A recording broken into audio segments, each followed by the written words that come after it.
What you are about to hear is not just a tale of global politics, it is the unfolding of a new world order.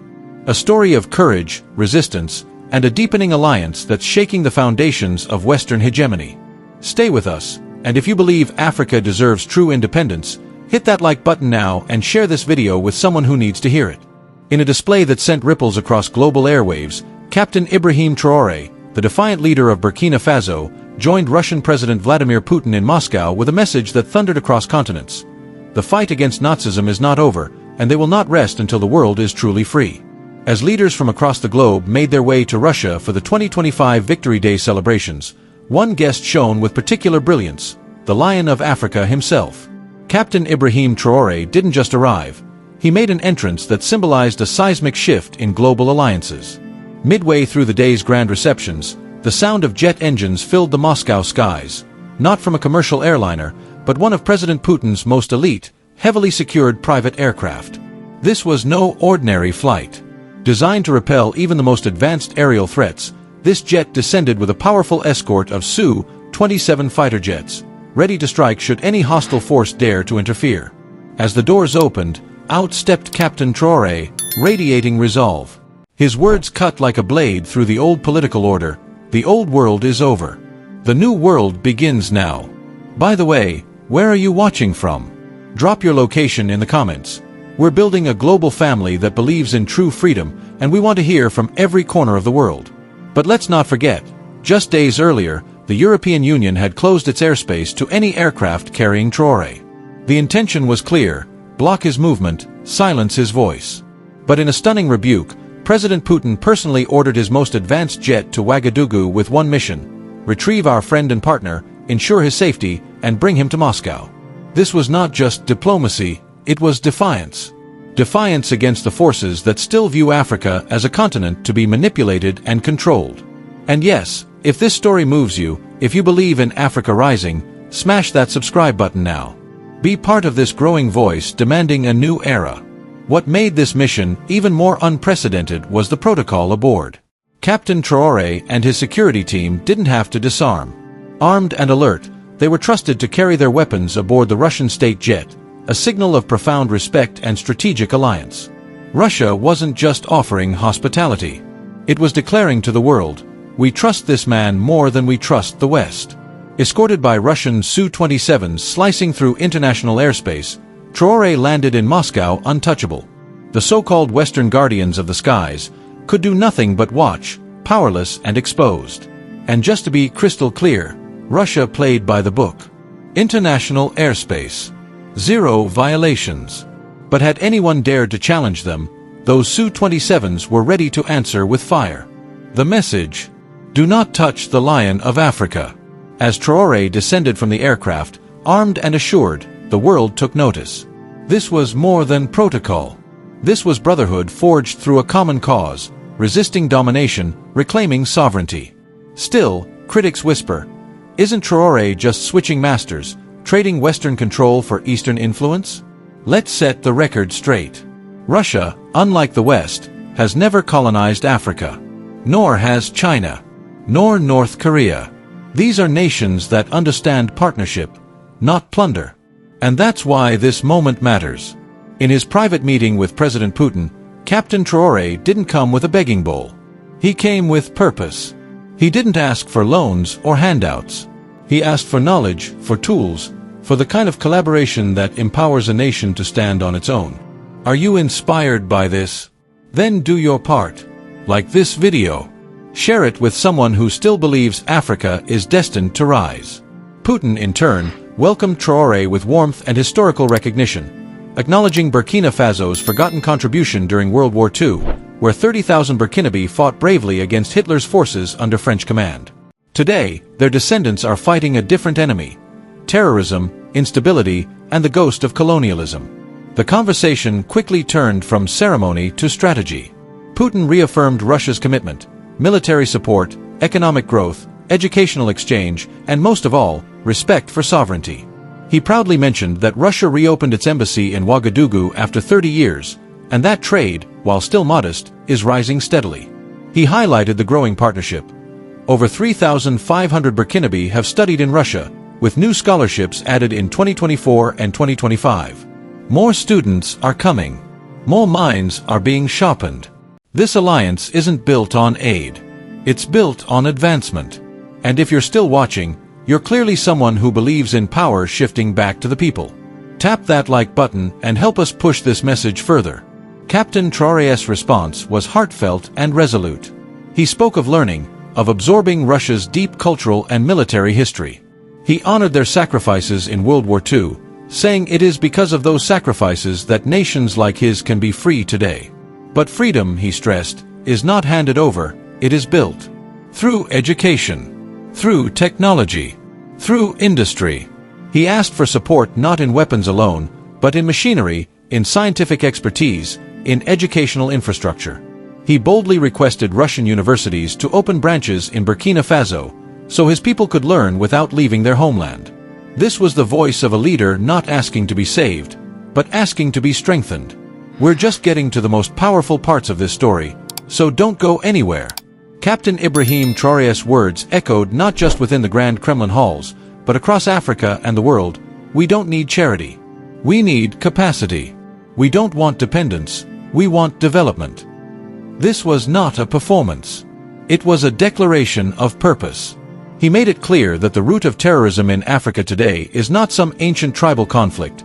It is the legacy of imperialism, a residue of exploitation, destabilization, and puppet regimes installed to protect foreign interests. If we want to end this chaos, he said, we must first train our own, build our own, defend our own. This is why he emphasized the need for a strong army, one built not for conquest, but for liberation. An army that protects schools instead of suppressing protests. An army that builds, not breaks. If you're still here and this message resonates with you, take a moment now. Share this video with a brother or sister who believes Africa deserves better. Subscribe to keep hearing stories the mainstream won't tell. Let's amplify the truth together. President Putin listened attentively and responded in kind. The Russian Federation agreed to double down on educational exchange. In addition to the thousands already educated in Russia, 27 new scholarships were announced for this year alone. Plans are underway to establish joint institutions, bring in Russian scientific know-how, and develop homegrown industries in Burkina Faso. But it didn't stop there. Traoré visited the Mendeleev Institute, Russia's premier hub for science and innovation. There, he saw the future he envisions for his country. Not one reliant on handouts, but one driven by engineering, research, and invention. He spoke passionately about the need for heavy machinery, for advanced technologies, for real manufacturing capacity in Africa. Our continent has waited long enough, he said. It's time we industrialize. It's time we own our tomorrow.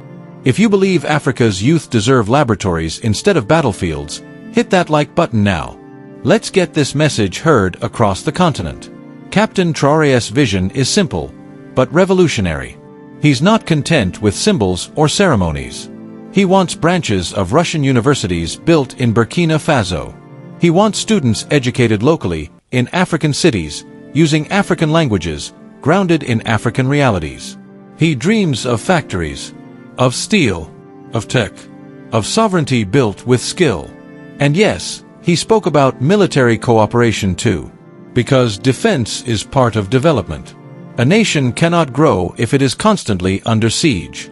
Together with Russia, Traoré envisions an army that is not just armed, but trained, disciplined, and principled.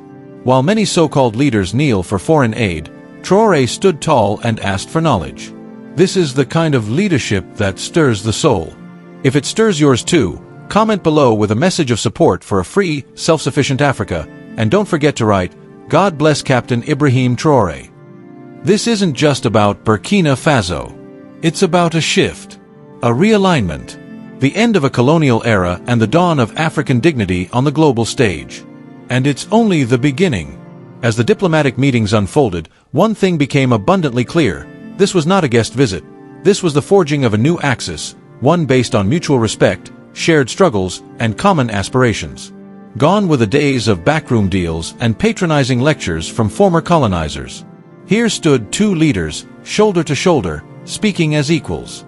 President Putin, rarely effusive, openly praised Captain Traoré's clarity, his courage, and his insistence on independence. And Traoré, with every word, reminded the world that Africa is not a child to be managed, but a partner to be respected. Let that sink in. This partnership is about more than just aid or security. It's about laying the foundation for a Pan-African renaissance, with countries like Burkina Faso at the helm, not as recipients, but as architects. If you're inspired by this vision, a united Africa that educates its own, defends its own, and builds its own future, smash that subscribe button now. Help us push this movement forward by liking and sharing this video with your network. From agriculture to aeronautics, from medicine to manufacturing, Traoré envisions an Africa that doesn't have to import everything it needs, because it has the institutions, the talent, and the sovereignty to provide for its people. And Russia, he believes, is one of the few global powers willing to assist without strings attached. No debt traps. No military occupations. No lectures. Just cooperation grounded in mutual interest and shared resistance to global domination. That's why this alliance matters. You see, while Western powers talk about development, they often impose conditions on politics, on policies, even on culture. But this moment, this alliance, is different. Here we have a leader who is saying, we are not switching chains. We are breaking them. And that's exactly why Captain Traoré is becoming a symbol, not just for Burkina Faso, but for every African nation tired of being dictated to, tired of being exploited, tired of waiting for change to be handed down from Paris, Brussels, or Washington. If you're watching this and feel something stirring inside, that's not just pride. That's purpose. Add your voice. Leave a comment of support. And don't forget to write, "Long live Africa. Long live the spirit of freedom." As the Russian military parade marched past the two leaders, it wasn't just an exhibition of strength, it was a reminder of what unity looks like. Veterans marched beside modern troops. World War II relics rolled beside state-of-the-art tanks. It was history honoring the past, while signaling a powerful present and an unstoppable future. And right there, among global leaders, stood a young African captain, arms crossed, head held high. Not as a junior partner, not as a token guest, but as a revolutionary leader carrying the hopes of millions. This is not fiction. This is not a fantasy. This is the emergence of a new Africa, unafraid to speak, to fight, to build. And it starts with leaders like Captain Ibrahim Traoré. As the Moscow sky glowed under the pageantry of Victory Day, Captain Ibrahim Traoré didn't just witness history, he became a part of it. While the tanks rolled, the anthems blared, and the honor guard saluted, it was clear to everyone watching, a new geopolitical map is being drawn. And this time, Africa holds the pen. But let's pause for a second. What does this moment really mean for the people of Burkina Faso? For the farmers in the Sahel, the students in Ouagadougou, the soldiers on the front lines against terrorism? It means they are no longer alone. Because as Traoré stood beside Putin, he brought with him the silent voices of a continent that has waited too long to be heard. And Russia, unlike the Western powers who only remember Africa when it's time to extract, exploit, or preach, said something different. We see you. We hear you. And we will stand with you. Friends, if this is the Africa you believe in, one that commands respect on the world stage, take a moment right now to like this video, subscribe to the movement, and share it with 5 people who still think Africa must bow to survive. What Traoré represents is rare. At a time when too many leaders act like brokers for foreign interests, he is building the infrastructure of self-determination. He isn't flying around begging for aid, he's strategizing on how to establish factories, train engineers, and build a national defense capable of protecting what they create. He's fighting for education, industrialization, and scientific advancement, because he knows bullets alone won't build a nation. Brains will. Machines will. Self-belief will. And as he spoke about the dream of opening Russian university branches in Burkina Faso, about empowering his youth to study sciences and return home not as employees, but as innovators, one could see a quiet revolution unfolding, not with rifles, but with reason. We need the transfer of knowledge, he said, the exchange of experience, the sharing of what works. And Russia, so often vilified in Western media, stood ready to oblige. Why? Because in Moscow's eyes, this is not just aid, it is alignment. Burkina Faso, Russia, and other nations resisting Western domination are not forming a temporary alliance. They are building a new bloc. One based on sovereignty, on cultural respect, on shared resistance to neo-colonial control. And if this story fills you with hope, don't just watch. Be part of it. Comment below with the words, "Africa is rising." Let's flood the comments with a message the world can't ignore. Now picture this, a young Burkinabe girl in the heart of the countryside, walking into a science lab funded by this alliance. Learning coding, experimenting with engineering models, speaking fluent Russian and French, wearing her own cultural dress, not as a costume, but as a crown. This is the future Traoré is trying to create. Not a future dictated by Western think tanks or overseas summits, but a future drawn from the soil, the soul, and the sovereignty of Africa. And it's not just about Burkina Faso.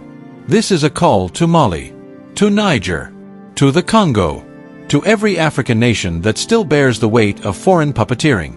Traoré's message is simple: we don't need more debt. We need dignity. Let that line echo. More debt has never freed anyone. More dependency has never built a continent. But dignity builds nations. And he's showing the world what that looks like. One decision, one alliance, one speech at a time. There's still more to tell, more that unfolded behind closed doors, more strategic blueprints that hint at a deeper reordering of power. Behind the ceremony and diplomatic smiles, real negotiations were unfolding.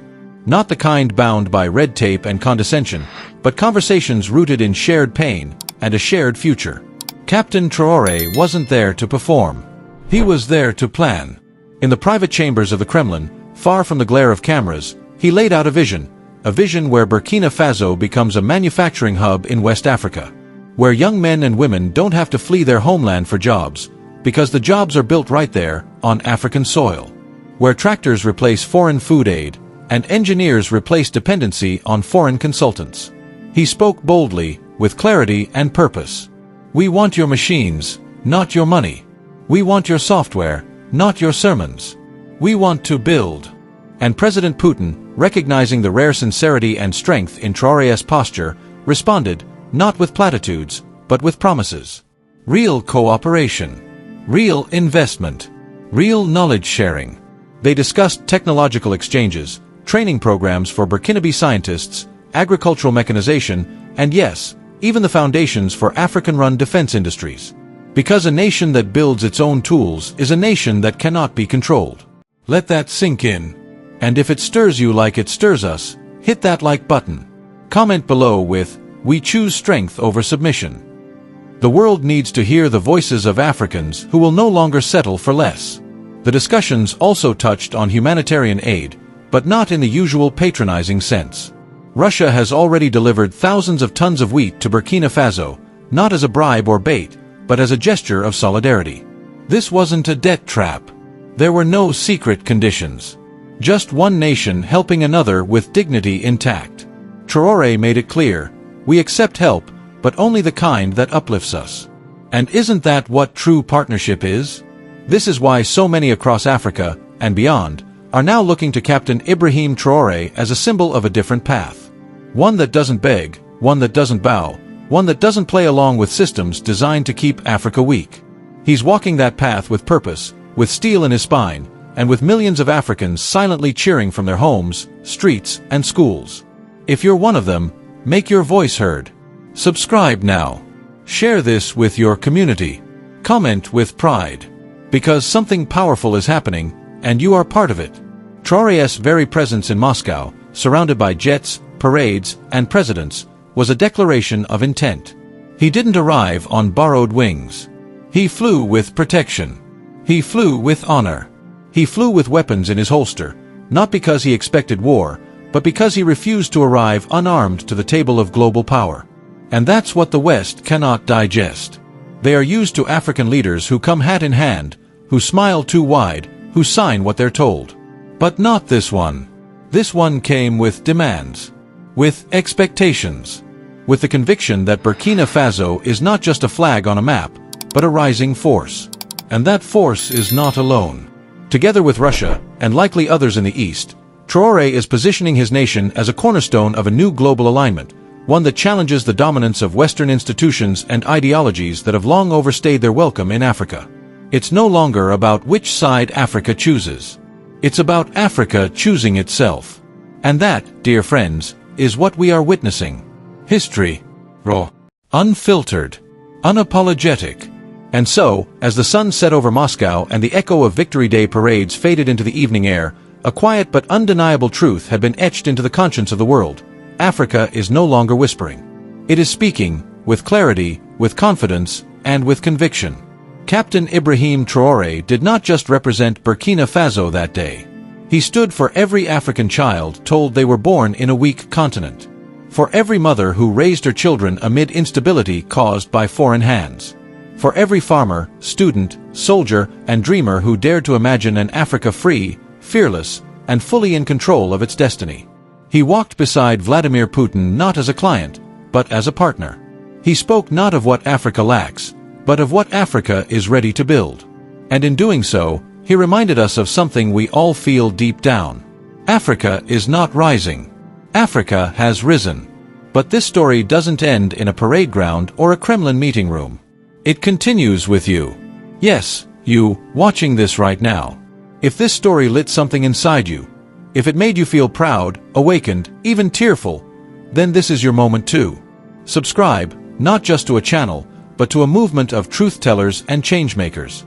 Like this video if you believe in a future where Africa stands tall, not in someone's shadow. Share this video with someone who still doubts that real leadership exists on the continent. And comment below with, Africa chooses dignity. Africa chooses freedom. Let the world see us, united, unapologetic, and unbreakable. This is bigger than politics. Bigger than borders. This is about reclaiming our voice, our story, our power. For too long we've waited. For too long, we've been told to wait longer. Not anymore. Long live Africa. Long live freedom. Long live the leaders who choose the hard road of honor over the easy path of obedience. And above all, long live you, because by watching, by sharing, by speaking up, you become part of the legacy. Thank you.